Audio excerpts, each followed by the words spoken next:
OK, tak ja som urobil takú zaujímavú prednášku v tom, že vlastne všetky prednášky, keď sme si pozerali, čo všetko prišlo do výberu, sú mega do hĺbky a všetko je o takých úspechoch. Takže moja bude po povrchu a o fakapoch, hej. A v podstate dúfam, že môj cieľ je, aby každý z vás si z toho niečo vzial, či už akože nejaký nápad na test, alebo niečo, na čo si začnete dávať pozor, čo si teraz nedávate. Že jedna inšpirácia je pre mňa akože dostatočná. Keď si nevezmete ani jednu, tak mi to nehovorte. Dobre, prejdeme si takých 8 vecí, hej. Brand protection, niečo o hook ratech, niečo o DSAčkách na blogy, working non-working ratio, ako sme začali implementovať UGC procesy do agentúry. Taký fuck up s nejakou konverziou, čo sme si vymysleli, ako merať inkrementálnu návštevnosť, taký fancy trik, že ako zvyšiť trošičku tržby na veľkých e-shopoch a niečo o domácich úlohách.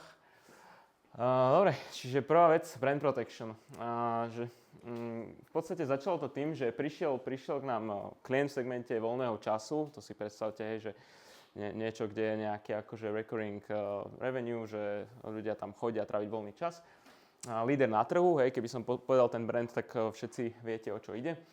A prišli k nám ako nový klient a pozreli sme sa do účtu a 80% konverzií v Google Ads, predtým mali nejakého freelancera, tak keď sme si povedali, že 80% konverzií v účte ťahajú brandové výrazy, hej, že vyslovene, že akože názov brandu, hej, a že možno len to slovo brandu, asi 50%. Na to pozrieť, že no tak to je dobrá hovadina, že akože však žiadna akvizícia sa tam nekonala, nič, že na čo tam lejeme peniaze, keď proste, no však poznáte to, hej, že však príde to z organiky aj tak. No a teda sme si akože, nevypli sme úplne ten brand, ale rozdelili sme si kampane a v jednej sme ten brand vylúčili, aby sme si odsledovali, že čo sa tam bude diať. No a tam sme prišli o samozrejme impresie, absolute top a tak. A sledovali sme, že čo to spraví s tými tržbami, nie akože v Google Ads, ale akože overall, hej, že na úrovni CRM-ka. No a zistili sme, že to, čo sme ušetrili, sme odzarobili, nestratili, ale odzarobili sme to. A že akože one to one, že vyslovene, že to, čo sme znížili rozpočet, tak o to menej tržieb sme mali. Že také zvláštne, hej, že vôbec nič nevykompenzovalo ten ušetrený rozpočet z brandu a tá akvizícia sa tam nekonala, hej. No a problém nebol v kampaniách teda, ale bol v cene, hej, proste trošku sme si pripomenuli, že vlastne marketing není len promotion, ale je tam aj ten price. A keď sme si hlbšie potom pozreli vlastne na cenovú, aj na produktovú, ale aj na cenovú stratégiu klienta, tak sme zistili, že má úplne na hovno cenu a že každý konkurent má proste lepšie nastavenú cenovú stratégiu, že ten offer, tie balíky, ktoré tam mal, že proste konkurenti boli 3 roky pred ním, on bol v nejakom ešte pricingu zaseknutý v roku 2015 a proste v momente, ako si prišiel o ten absolute top, že si sa nezobrazil prvý a v momente, ako ten človek, čo si síce hľadal ten brand, ale videl tam nejaký iný, tak si povedal, že pozriem si aj ich ceník, ne? A tam to skončilo. Že reálne my sme si tu povedali, že OK, tak pôjdeme späť na brand a ešte pritvrdíme, že nepôjdeme na maximalizáciu konverzií, ale pôjdeme na absolute top. A ešte sme zvýšili ROASko oproti tomu obdobiu, predtým, čo k nám prišli. Lebo sme si proste ešte viac začali chrániť ten brand, že ešte viac sme začali v podstate liať do toho brandu. Takže taká zaujímavá vec, že môže sa vám to stať hlavne, že keď príde vám nejaký klient, čo má také obdobie, že konkurencia má lepšiu cenu, lepší produkt a kampane ťahajú väčšinu z brandu. Že nemusí to vždy byť úplne, že red flag. Dobre, to sme si tak uverili, hej, že to bol taký zaujímavý testiček, čo sme si spravili. To sa až hanbím, však nevadí. Analytici takto teraz. Že máme nejakého LinkedIn klienta, hej, a hodnota SQL-ka je nejakých 2000 eur a mesačný budget 2000 eur, hej, to už Tomáš pozerá na to, že si boha, že toto nie je dobré. Čiže není dosť dát, hej, tak musíme si spraviť nejakú mikrokonverziu, neviem čo, hej. A namiesto toho, aby sme urobili taký ten klasický prístup, že tak pustíme na trafik, nazbierame publika, lebo tam sme vedeli, že aj keď sa nazbierajú publika, tak nebude dosť konverzných dát. Tak sme si určili nejakú, že proxy, hej, že nejakú nie mikrokonverziu, ale povedali sme si, že budeme advanced, hej, že proste budeme profi a že spravíme si makrokonverziu, že nakombinujeme si, že čas strávený na stránke, počet akože podstránok v sešne, že aj ten človek klikol na nejaké CTAčko a že to sme nakombinovali do také jednej akože konverzie, že to je vlastne akože quality lead, hej, že to bude super, že na to budeme optimalizovať a z toho proste pôjdu akože potom aj reálne leady. A akože aj reálne, že pribúdali klientovi SQL, tak sme si mysleli, že to celkom akože funguje, možno nejak nepriamo alebo tak. Klient bol spokojný, reportovali sme to, vyzerali sme smart. No ale tak ja som sa akože nad tým zamyslel pri nejakom výročnom vyhodnotení, že tak mohli by sme si to vyhodnotiť aj tak akože trošku viac dátovo, hej, ale nie som ani analytik, ani matematik, ani nič podobné. A teraz fakt, že nedávajte pozor analytici, no tak som sa spýtal Clauda, že prosím, že jak spravím nejakú korelačnú analýzu alebo niečo mi pomôže spraviť, že nech si to vyhodnotím. No a tam to bolo akože v prdeli, že ja som si tam hodil tú našu super quality lead konverziu, hodil som si tam ešte nejaké tie ďalšie dve eventy, s ktorými sme to kombinovali.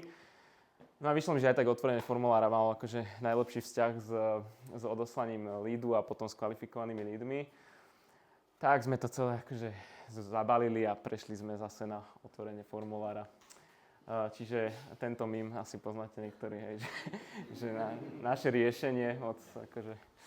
No, takže hej, vibe analytika, neanalytika, že možno niektoré akože riešenia znieť smart vo vašej hlave a hlavne pri menších klientoch sa to asi každému stane občas, že nemá čas proste ísť do hĺbky a proste, že povie si, že skúsim to, vidí, že to nejako funguje, tak nejde sa v tom vrtať, hej, že či to reálne funguje, že tu sme napríklad zistili, že to bola akože sezónna záležitosť, že ako keby on zlepšil pozíciu na trhu v tom bode a preto mu narastli akože reálne leady a my sme si mysleli, že to je vďaka nám samozrejme, aj sme mu to povedali, on si to doteraz myslí, hej, ale akože my sme to potom, to teda.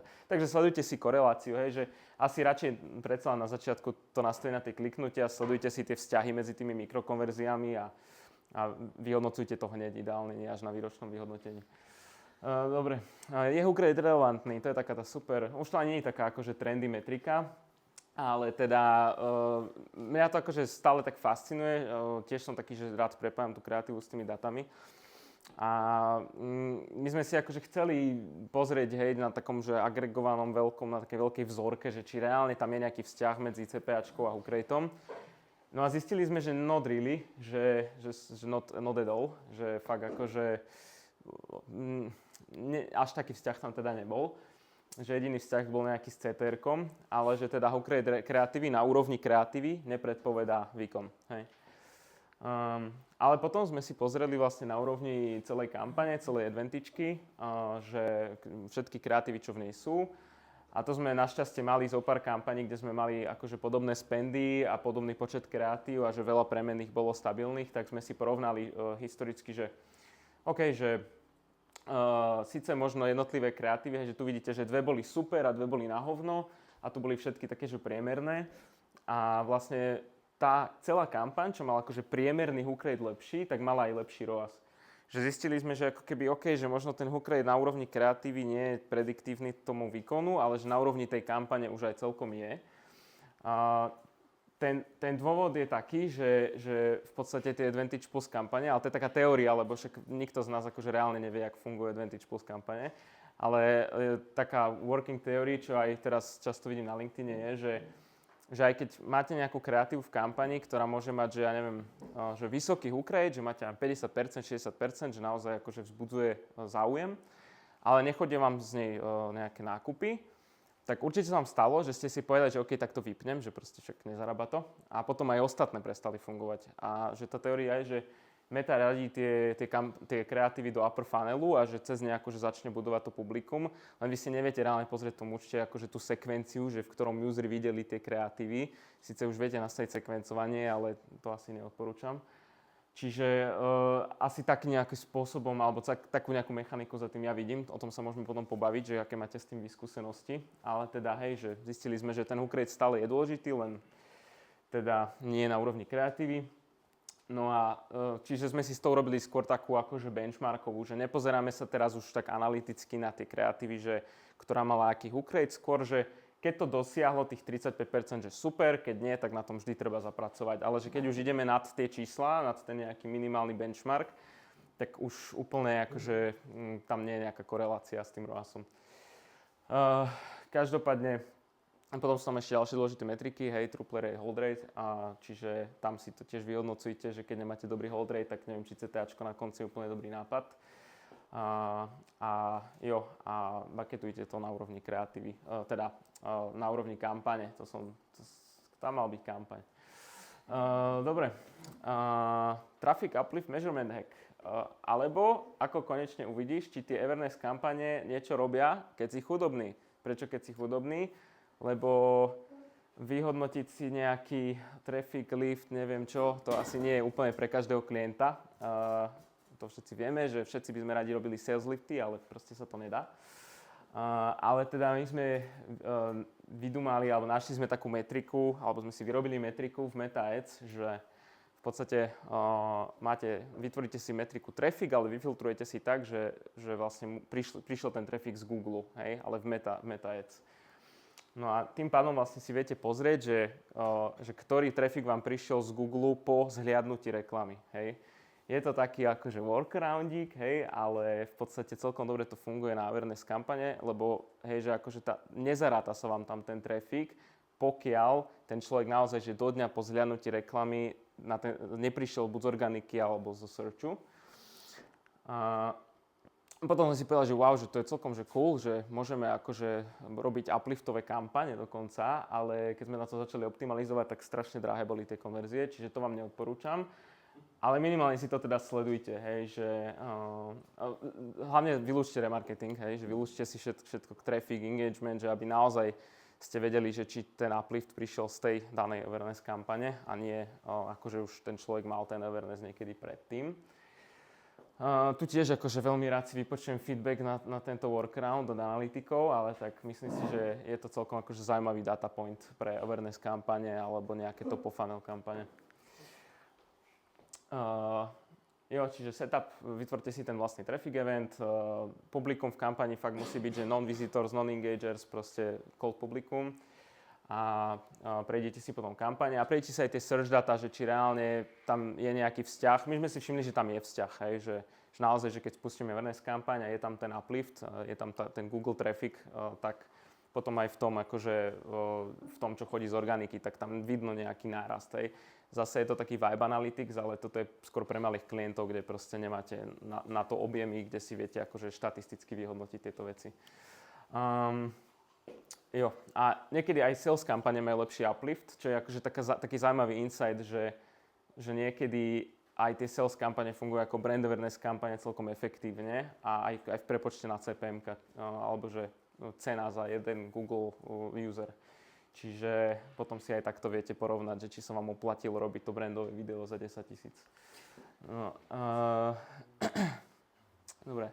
Ako si podchytiť blogy, ako aby zarábali. Neviem, možno to bude basic vec, možno to väčšina z vás robí, ale keď máte nejaké blogy, ktoré, povedzme, že nejaké SEO články na webe alebo niečo, čo proste nejako vám neperformuje, nič to tam, je to mŕtve niekde na webe, tak my sme si to hodili pri niektorých klientoch do DSAčky a by the way, RIP DSAčky, neviem, čo budeme robiť, ale urobte to ešte rýchlo teraz, nazbierajte data a potom to akože migrujte asi, neviem. Ale celkom dobre nám vlastne fungovalo nahodiť blogy do DSAčky. Ide z toho ROAS ako zo zvyšku účtu. Vylúčte si všetky produkty, nastavte si strop biddingu, aby ste si nekonkurovali s hlavnými kampaňami v účte. Bidding na maximalizáciu konverzií, lebo keď si dáte target ROAS, tak potom to cieli takých zvláštnych ľudí, ktorí by asi aj tak nakúpili na tom webe, len sa omylom dostanú cez ten blog na ten web. Toto je taká zaujímavá vec. Máme takého väčšieho klienta, že spendy tam niekde okolo 100 000 a raz sme si akože v analýzi search termov všimli, že akože takéto search termy nosia konverzie. A my sme nechápali, že čo to je, že to sú asi nejaké bugy alebo niečo, že prečo z tohto chodia konverzie. No a potom sa zistilo, že to sú EANka a dokonca SKUčka, že akože reálne niektorí ľudia si hľadajú EANka, čo akože ja som to ešte nevidel, hej, ale však akože. No a tak sme si z toho spravili normálne, že searchovku, je tam asi 1% mesačného budžetu A pre každé EANko sme vytvorili ad grupu, to sme cez AIčko naparovali na tie produktové podstránky, z ktorých sa vyťahli texty, lebo asi ručne pre 200 000 EANiek asi nikto už nebude písať texty, ale naparoval sa to pekne na produkty a že celkom pekne to funguje, že má to asi tak, že to má byť ROAS, hej, že je to akože ten výkon je 90% ROASu účtu, že almost there, že je to taký test, ešte treba niečo povylučovať a tak. Je za tým skript, lebo ručne sa to nedá proste optimalizovať, ale skript tam vylučuje, akože keď niečo chytí už viac klikov a nepredá sa to. Akože moja hypotéza za tým je, že ľudia, čo si hľadajú tie EANka, tak si akože chcú porovnať ceny, hej, že našli nejaký produkt a keď máte veľa klikov a stále z toho nič neprišlo, tak asi tú cenu nemáte dobrú. Zase na druhej strane častokrát nemusíte sa rankovať organicky dosť vysoko na to EANko, ale máte najlepšiu cenu a v tom prípade je akože dobre mať túto kampaň, hej. Alright, ešte máme čas. Dobre, kreatíva ako súčasť performance, že ako sme sa na to začali pozerať trošku aj inak a to aj tak pekne nadväzuje na to, čo hovorila Nastia, že jak vlastne prehovoriť tých klientov, že nech idú do tej kreatívy.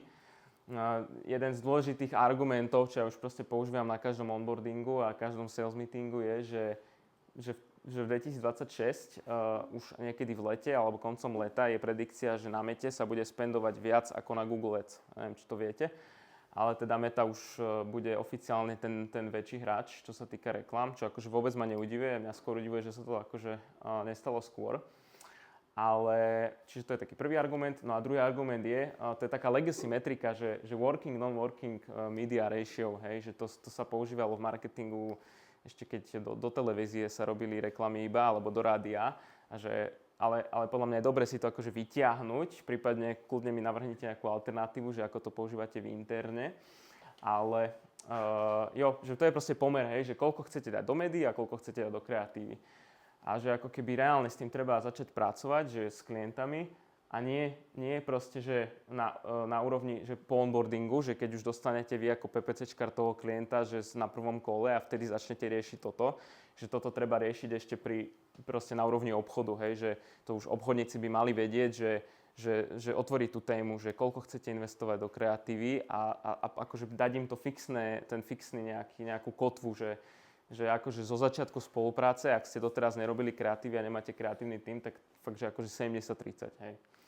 A proste prečo 70-30, nejdeme to teraz počítať, ale kľudne si to vypočítajte aj vy, aby ste mi verili, ale proste tá matika nepustí, hej, že keď máš nejaké target CPAčko priemerné 4, 5, 6 eur a priemerná kreatora je 100-200 eur a chceš mať aspoň 2 videá na produkt, tak proste nepustí ťa to, hej, že bude ťa stať tá kreatíva tých 30%. A nedá sa okolo toho nejak obísť, hej, že dá sa okolo toho obísť, keď máš obrovského klienta a na každý produkt sa míňa, že 10 000, 20 000 eur, ale v tom bode už chceš viac kreatív na produkt, takže stále to chceš držať ako keby na tých 30. Možno počase, keď to vyladíš, otestuješ a máš tam nejaké stále performing kreatívy, tak možno sa dá znížiť na 20%, hej. Potom z toho vyplynulo aj vlastne to, že sme začali oveľa viac riešiť aj interné UGCčka. My sme vždy boli tak akože viac performance orientovaná agentúra a kreatíva bola taká, že buď dodá klient, alebo dodá grafik, alebo dodá social, ale akože nebol za tým nejaký systém. Čiže bolo také, že skúsime influencera, povedal klient, alebo my sme povedali, že skúste influencera, hej, že super, funguje to. Alebo sme skúšali nejako systémovo, že od klienta si to pýtať, že nech nám to posiela, tak to vieme všetci asi, jak veľmi dobre funguje. A hej, teraz už to robíme tiež takú akože podmienku spolupráce, že snažíme sa pri tých onboardingoch proste ako keby radšej znížiť ten media budget. Možno povedať, že nebudeme robiť na celý e-shop zo začiatku kampane, že vybereme top produkty iba a uvidíte, ako to funguje, potom budeme škalovať, keď bude z toho cash flow, že nájsť nejaké riešenie pre toho klienta, že ako proste zaintegrovať túto metriku, ako sa nevyhýbať tomu štandardu.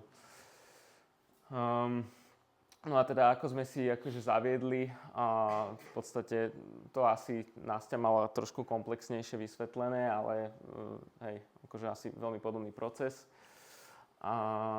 Ešte také 3 zaujímavé veci, že keď ešte nemáte úplne že dokonale zavedené tie procesy niekto do svojej práce, alebo tak dávajte si pozor na tieto bloky. Získavanie kreatorov, strašne veľký problém. My sme sa rozhodli akože urobiť si internú databázu, lebo to žere najviac času a proste potom musíte klienta akože fakt, že vyfakturovať brutálne za úplne zbytočnú prácu. A potom, že ownership, že fakt sme zistili, že asi najlepšie bude, keď to bude robiť PPCčkár, čo sa týka aj tých kreatívnych akéby zložiek, lebo kreatívci jednoducho ako keby nie sú na tieto performance veci úplne, že nemajú na to bunky alebo čo. A možno sa dajú vyškoliť, neviem. A čo sa týka scenárov, hej, tak akože tiež scenár, že treba tam nejaký proces, to už Nastia pekne vysvetlila, ja doplním asi jednu vec, ktorú nespomínala, že ja teda odporúčam ísť na to zo začiatku aspoň deterministicky, že naozaj tomu AIčku dať akože hranice, že ako má tá kreatív vyzerať, že tá inšpirácia má byť veľmi konkrétna, že nemá to byť proste celé založené na nejakom prompte, že si najlepší kreatívny riaditeľ, ktorý vyhral 27 zlatých klincov, napíš mi hook. Hej, ale že malo by to byť, že naozaj, že tieto kreatívy fungovali, databáza a uprav tento text pre tento produkt. Hej, a že decid. Jo, a takisto zase oveľa menej do hĺbky, ako to má Nastia, ale držte si nejaký naming, to je zase presne tá demokratizácia dát, nech potom si to spätne viete jednoducho analyzovať. My zatiaľ využívame teda Gemini API na nejakú analýzu hookov vo videách, lebo vie analyzovať videá aj zvuk. No ale teda stojí to veľa, ako som hovoril, čiže ešte sme nenašli úplne super riešenie na automatizáciu, čiže zatiaľ to tak ručne robíme a on the side 60 hodín sa snažím urobiť nejaké ušetrenie 2-hodinové a výstup teda nejaký dashboard a generátor briefov a scenárov. Dobre, posledná téma, už úplne som, že cez čas, tak budem mega rýchlo. Homework, hej, proste zistili sme, že poslednou dobou, že akože ten switch, že PPCčkarov na konzultantov alebo nejaký akože biznis ľudí začína byť taký dosť intenzívny a už sa s tým stretávame, že na tendroch, že prídeme a napríklad nevieme niečo o biznise, čo akože nesúvisí s PPCčkami, ale že ten klient nás na tom proste dojebe, že nevieme, že ja neviem, že jak funguje nejaká jeho kamenná predajňa, alebo nevieme, že jak funguje jeho vzťah s dodávateľmi, že sme si nespravili research na ten segment, že jak to tam vlastne celé funguje, že strašne sa takto akože s klapkami na očiach zameráme, že však dajte nám účty a pozrieme kampane a potom proste ani tá spolupráca nezačne kvôli tomu, že nerozumieme tomu biznisu. Že napríklad stalo sa nám pri jednom klientovi, že spravili sme onboarding 2 roky dozadu, a proste definovali sme si KPIčko, že však budeme robiť online marketing, tak bude online KPIčko, ideme riešiť online leady. Super, akože 38% prišlo viac leadov, z toho reálne prišli tržby, že akože online mega. A potom len ako taký side note po výročnom vyhodnotení, úplne, že už sme si povedali ruky a klient, že inak by the way, že akože biznis na tom není moc dobre, že spadlo to 25% medziročne, že trh je zlý, neviem čo. Tak my sme si vtedy tak povedali, že oh shit, že akože my tu riešime niečo, čo akože že fajn, hej, že môžeme sa tým pochváliť na súťaži, neviem čo, ale že reálne ten klient akože skrachuje, hej.